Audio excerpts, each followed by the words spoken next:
tous, bienvenue sur ma chaîne YouTube. Alors aujourd'hui on va parler de vos principales erreurs lorsque vous recevez une plante. Alors sachez que vous êtes ma principale source d'inspiration concernant mes sujets. Là sur le coup vous m'avez tellement montré de photos dégueulasses de plantes que je me suis dit waouh, faut que j'en fasse une vidéo. Alors je vais pas poster vos photos que vous m'avez envoyées sur Instagram parce que alors là j'en ai à la pelle. Mais vraiment j'en ai une tonne. Donc je pourrais les mettre en disant bon bah celle-ci elle a trop arrosé, celle-ci elle a pas assez arrosé, celle-ci c'est une attaque fongique. Mais voilà, il suffit de regarder mes stories sur Instagram, vous verrez, hein, il y a tout un petit défilé de photos des fois, de photos LED. Et je dois être le seul compte à avoir qui ne poste pas des jolies plantes mais des moches plantes. Bon. Mais bon, c'est un compte un peu à vocation conseil, donc pour le coup, voilà, et vous avez les conseils qui vont avec de ce que moi j'aurais fait si j'avais eu ce cas. Alors, le premier problème qu'on peut rencontrer, et ça, j'arrête pas de vous le dire en ce moment, c'est le rempotage. Mais bordel, c'est quoi votre problème? Donc, en gros, systématiquement, certains d'entre vous, même beaucoup d'entre vous, rempotent leurs plantes. Alors, ce n'est pas complètement faux, mais ce n'est pas complètement vrai non plus. Sachez que c'est toujours au cas par cas. Ce n'est jamais quelque chose qui doit être systématique. Je comprends que lorsque vous achetez une plante en jardinerie, par exemple, vous ayez très envie de la rempoter. Ce qui est tout à fait faisable en hiver si vous avez une petite lampe horticole pour l'aider et tout ça. Et tout dépend du type de plante. Donc plus c'est une plante qui sera de type fragile, plus ce sera difficile de la rempoter. Je crois que vous l'avez vraiment subi là, c'est le problème du verrucosum, où tous ceux qui avaient rempoté leur verrucosum, même en été, ça s'était pas très bien passé. Donc du coup le rempotage c'est une opération super délicate et hyper stressante pour la plante. Donc choisissez très bien votre substrat à l'origine et surtout soyez certain que votre plante elle ait besoin de son rempotage et qu'elle puisse le supporter. C'est surtout ça en fait le problème. Donc c'est-à-dire comment voir que la plante elle peut supporter son rempotage. Déjà qu'elle ait des très belles racines et qu'elle soit en croissance. C'est-à-dire que si elle a les radicelles déjà qui sont présentes et que tout va bien, lorsque vous la rempoterez dans un nouveau substrat, normalement ça devrait bien se passer. Elle a de quoi absorber son eau et pas se faire noyer. Si c'est une plante qui vient de voyager, c'est vraiment différent. Une plante qui vient de voyager, parfois, il ne faut pas la mettre tout de suite en rempotage. C'est très compliqué puisqu'elle sort d'un stress. Donc parfois, si elle a déjà été envoyée dans son substrat, il suffit juste de l'exposer, de la poser dans un coin et d'attendre qu'elle redresse ses feuilles ou qu'elle vous montre des signes de croissance. Donc c'est-à-dire un début de feuille qui sort de cataphylle ou des feuilles qui se redressent ou voilà, même les feuilles elles deviennent moins ternes, les feuilles elles sont moins molles. Il y a plein de petits trucs qui vont vous dire ouais ça y est, ma plante elle se réveille, je vais pouvoir dépoter. Regardez les racines, comment ça se passe là-dedans. Donc en gros, voilà. Une de vos premières erreurs, c'est le rempotage. Sachez que vous pouvez toujours demander aux gens si vous pouvez rempoter ou pas. Si vous ne connaissez pas la plante, si vous n'avez pas l'habitude. Il y a des comptes qui sont très bien et qui peuvent vous dire oui, tu peux rempoter, non, tu peux pas rempoter. Moi, je l'ai fait, ça a été la loose. Voilà, il y a des plantes vraiment, vous pouvez rempoter sans problème. Type le pothos, vous l'achetez en jardinerie, un pothos qui va bien. Le substrat, il est pas bien parce que vous savez que vous allez pas y arriver avec ce substrat chez vous. Moi, c'est souvent le cas lorsque j'achète des plantes en jardinerie. Le substrat ne me convient pas, il est beaucoup trop... il n'est pas bien, ça ne convient pas à mon type d'arrosage, ça ne convient pas à ma façon de les cultiver. Je suis obligée de les changer à tous les coups. Donc c'est-à-dire n'importe quelle plante que j'ai quasi achetée en jardinerie, c'est rare qu'elle supporte ma façon d'être cultivée. Donc du coup, j'ai tendance à les rempoter assez vite. C'est-à-dire que parfois, je ne suis pas la règle des 10 jours. Je les rempote quasi parfois tout de suite. Surtout lorsque je sais qu'elles ont des problèmes de nuisibles. Ça, on va en revenir aux nuisibles. Donc en gros, il n'y a pas vraiment de règles. C'est ça où je veux en venir. C'est qu'il n'y a pas de règles de rempotage. Mais sachez que ça ne doit pas être systématique chez vous. Donc ça, c'est une des règles. C'est ne pas systématiser le rempotage et apprendre à observer vos plantes avant de les rempoter lorsque vous les avez reçues ou lorsque vous les avez achetées en jardinerie. Surtout, lorsque vous décidez de rempoter, c'est de vous donner les conditions après pour pouvoir les faire repartir. Donc, c'est-à-dire la serre, la lampe horticole, le tapis chauffant et tout le bazar ou l'humidificateur qui va avec. Surtout si vous êtes en hiver. Achetez-vous des caisses, j'en sais rien, mettez-les dedans s'il faut. Et surtout, utilisez des substrats qui sont drainants. C'est-à-dire que pour cette fois, lorsque vous faites ça en hiver ou lorsque la saison n'est pas très bonne ou vous manquez de température et tout ça, mettez de la perlite, beaucoup de perlite, beaucoup de coco, beaucoup moins de terreau. C'est-à-dire là, vous diminuez fortement la proportion de terreau et vous augmentez la proportion d'écorce et de perlite, voire même de sphaigne. Moi, parfois, je fais juste sphaigne, écorce, perlite. Ça peut être aussi un substrat d'acclimatation. Enfin, bref, voilà. Ça, c'était uniquement pour le rempotage. Ensuite, je regarde la plante là, je me dis quand est-ce que j'en parle parce qu'elle est vraiment trop laide. Ensuite, deuxième erreur, les problèmes de ventilation. Alors là, on est en plein dedans, vous êtes en hiver, vous ouvrez pas vos fenêtres. Donc du coup, sachez que dans les énormes serres, partout, on ventile sa serre. Donc c'est-à-dire qu'il y a toujours des ventilateurs qui tournent. Pourquoi? Pour ventiler les plantes. Les plantes, elles ont besoin de vent, d'être brassées. Pas comme des ouf, hein, il faut pas leur mettre un cyclone sur la tête, mais il faut au moins les aérer. Pourquoi? Pour pas que le substrat y moisisse, pour pas qu'il y ait des champignons qui s'y développent, pour pas qu'il y ait des bactéries qui s'y développent. C'est simplement de l'hygiène de plantes. C'est-à-dire que c'est un facteur essentiel pour elles, pour ne pas se choper des maladies. Donc du coup, c'est pour ça qu'il faut aérer les plantes. Alors moi, ce que vous voyez parfois chez moi, c'est pas bien parce que vous voyez toutes les plantes agglutinées les unes contre les autres. Mais sachez que je ne suis pas en intérieur sur ma terrasse, je suis en extérieur. Donc mes plantes, elles sont ventilées. Même si elles sont agglutinées les unes contre les autres, tout est ventilé. Ma terrasse, il y a de l'air qui passe, hein. Donc du coup, voilà. Ce que je voulais vous dire, c'est que si vous êtes en intérieur chez vous et que vous n'avez pas la possibilité de ventiler votre maison parce qu'il va faire trop froid, ce que je peux le concevoir, c'est l'inconvénient d'habiter des pays nordiques, ce que vous faites, c'est que vous espacez un peu plus vos plantes parce que s'il y en a une qui se chope une maladie fongique, elle n'ira pas contaminer sa voisine. Donc en gros, c'est ça, il faut éviter les contaminations.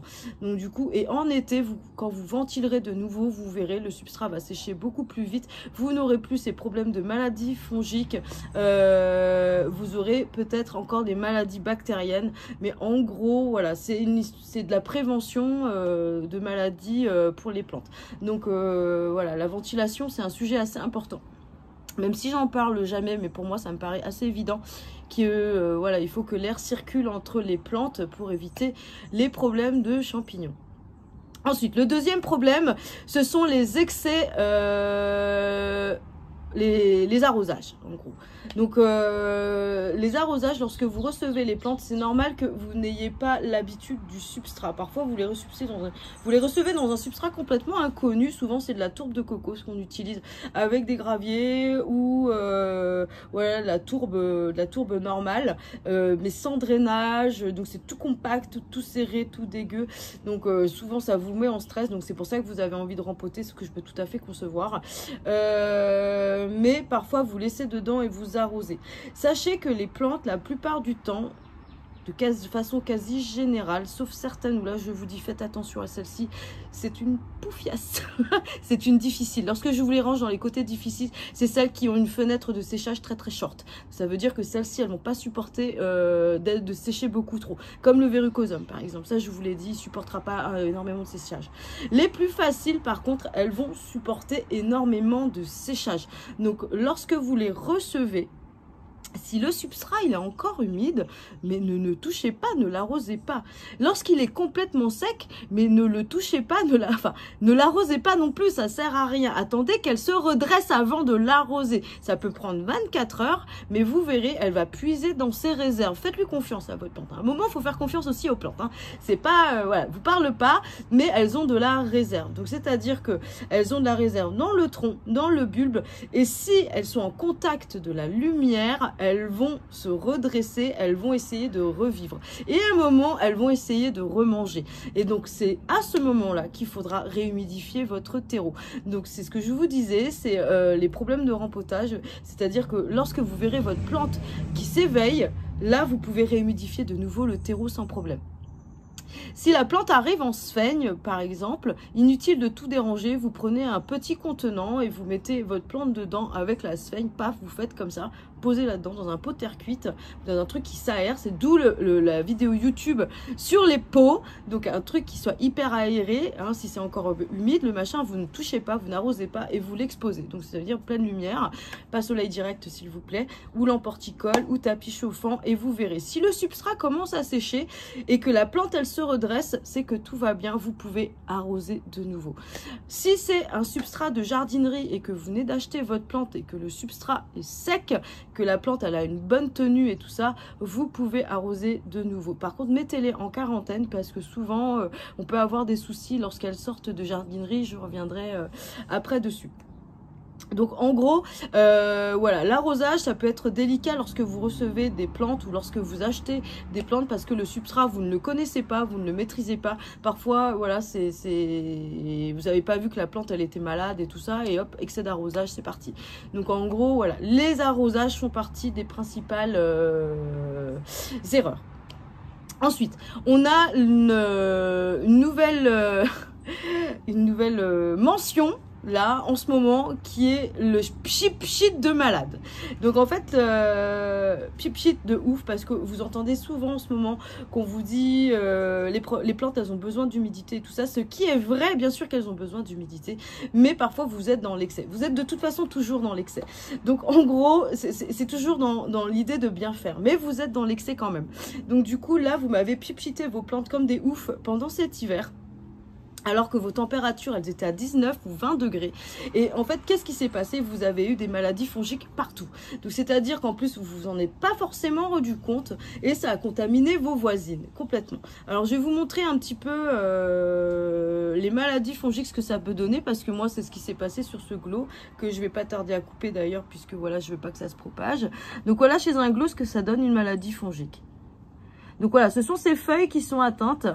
Et je pense qu'il a développé sa maladie fongique parce qu'il était en intérieur, qu'il était planqué entre 10 plantes. Et donc du coup, il n'a pas poussé, voilà, sa feuille là, elle était coincée, elle n'avait pas de ventilation. Et donc voilà, elle a des spots, c'est très jaune, c'est très terne. Et ensuite, à la longue, vous allez avoir du marron qui va apparaître comme ceci. Ça, c'est une maladie fongique. Voilà. Pour le bactérien, vous allez voir, le bactérien, c'est vraiment des points jaunes disséminés partout.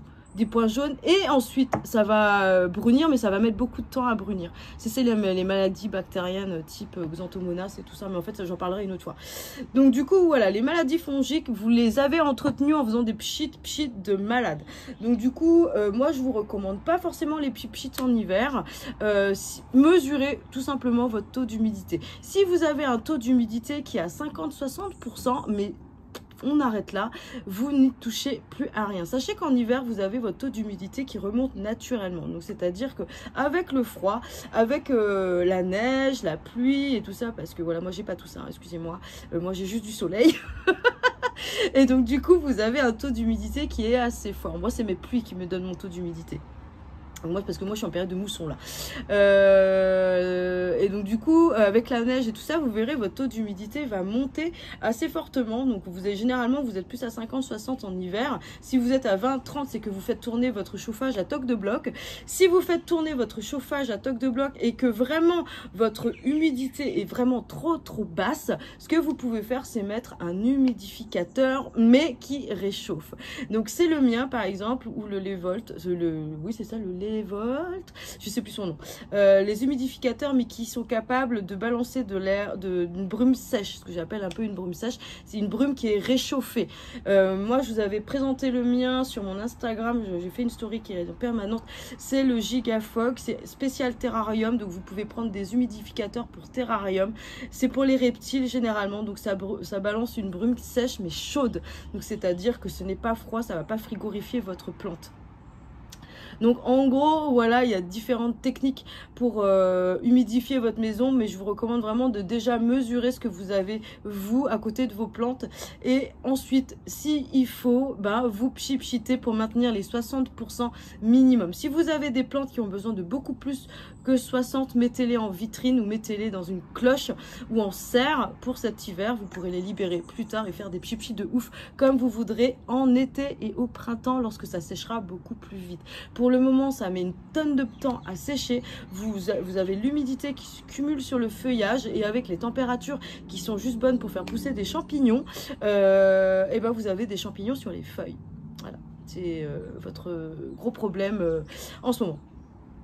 Un autre problème encore, c'est l'exposition. Alors, l'exposition, on en revient toujours au problème hivernal. L'exposition, souvent, ce que vous pensez, c'est que vous avez la bonne exposition. Clairement, non, non, non. Vous n'arriverez jamais à concurrencer les pays tropicaux. Donc, vous n'aurez jamais la bonne exposition. Quoi que vous pensez, ce sera jamais bon. Donc, en gros, c'est pas pour vous faire peur, hein, c'est pour vous dire que non. Les idées qu'on peut avoir sur les expositions, elles sont complètement fausses. Si vous venez chez moi, vous allez halluciner sur l'exposition que j'utilise sur mes plantes. C'est beaucoup plus fort que ce que vous pouvez penser. Lorsque vous pensez j'ai une forte exposition, moi dans ma tête, je sais que chez moi, ça va être exposition moyenne, en gros. C'est pour ça que je vous fais souvent corriger votre exposition en fonction de ce que vous avez. Donc en gros, sachez que les plantes, les feuilles, elles peuvent jaunir si vous avez une trop faible exposition et elles peuvent brûler si vous avez une trop forte exposition. Donc en gros, c'est ça le truc. Donc renseignez-vous sur les expositions de plantes. Mais ça, j'arrête pas de vous le dire, c'est jamais plus de 3 mètres au-delà d'une fenêtre et c'est toujours en contact de la lumière. Faites attention parce que moi j'ai fait la bourde, j'ai laissé cette merveilleuse ça c'est celle de ma copine en plus, cette merveilleuse Monstera Albo Variegata qui n'est plus Variegata, donc de toute façon voilà, je pense que je lui ferai une bouture hein, puisque là je vois sur ces dernières feuilles ça sort tout vert, donc ça va être une Deliciosa normale je pense, mais c'était censé être une Variegata et là elle me fait elle a été brûlée derrière ma vitre donc voilà, on a des super brûlures derrière une vitre, donc ça arrive même au meilleur j'ai vraiment pas fait gaffe, c'est-à-dire que j'ai été tellement overbookée ces derniers temps, j'ai pas fait gaffe à mes plantes, ou du moins j'ai pas pu les surveiller comme je voulais, et donc du coup voilà, elle a cramé. Bon, tant pis. Donc en gros, voilà, sur les expositions, armez-vous, franchement ça coûte pas trop cher, il y a des lampes horticoles sur Amazon, essayez de vous en prendre une vraiment si vous voulez, si plus vous achèterez des plantes en ligne et tout ça, et plus vous allez collectionner des plantes, plus ça va être nécessaire, c'est pas pour vous en faire acheter, mais clairement, je vous le dis, vous allez en avoir besoin à un moment, rien que pour, même ça peut vous servir à bouturer, ça peut vous servir à acclimater vos plantes lorsque vous les commandez en ligne, ça peut vous servir à plein de choses, donc du coup même juste une, voilà, ça coûte 20 balles, prenez-en une juste comme ça, n'en achetez pas 150 000, testez-en une au départ et ensuite vous verrez, ça marche du feu de Dieu.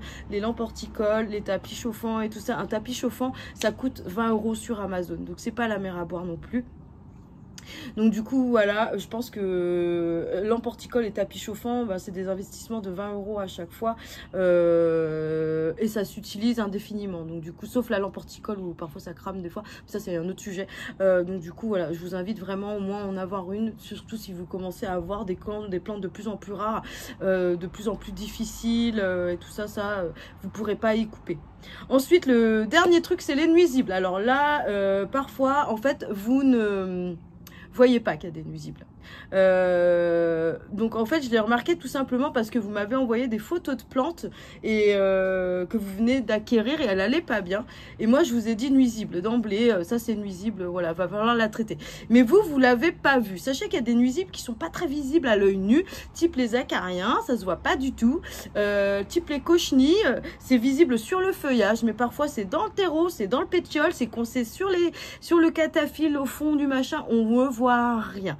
Donc du coup parfois voilà, ce sont les nuisibles qui sont juste en train de défoncer votre plante, vous ne l'avez pas vu et c'est parfois bien dommage parce que en plus elle ne boit plus et vous l'arrosez derrière et vous êtes en excès d'arrosage derrière. Donc en gros voilà ce qui se passe, c'est que parfois le check des nuisibles c'est compliqué. Donc du coup moi parfois c'est pour ça que je vous dis de faire partir vos plantes en isolement lorsque vous venez de les acquérir, donc c'est-à-dire vraiment une petite pièce dédiée où il y a des plantes en acclimatation, donc c'est-à-dire des plantes que vous venez de recevoir et tout ça, vous ne savez pas si elles sont pleines de nuisibles ou pas, et parfois elles en ont et vous les verrez sortir après. Moi parfois je le vois, c'est post-rempotage, les nuisibles ils sortent de la plante de je ne sais pas d'où, donc du coup ça se met sous le feuillage parce qu'ils n'ont pas aimé le rempotage, ils se sont sont mis sous les feuilles, ils sont collés en dessous comme ça. Et je découvre des cochenilles alors qu'il n'y en avait pas au moment du rempotage. Donc du coup, voilà, faites attention aux nuisibles. Faites attention au traitement, utilisez-les à bon escient. Vous pouvez très bien utiliser du savon noir tout seul, mais sachez qu'en one shot, ça ne suffit pas le savon noir, il faut revenir régulièrement avec.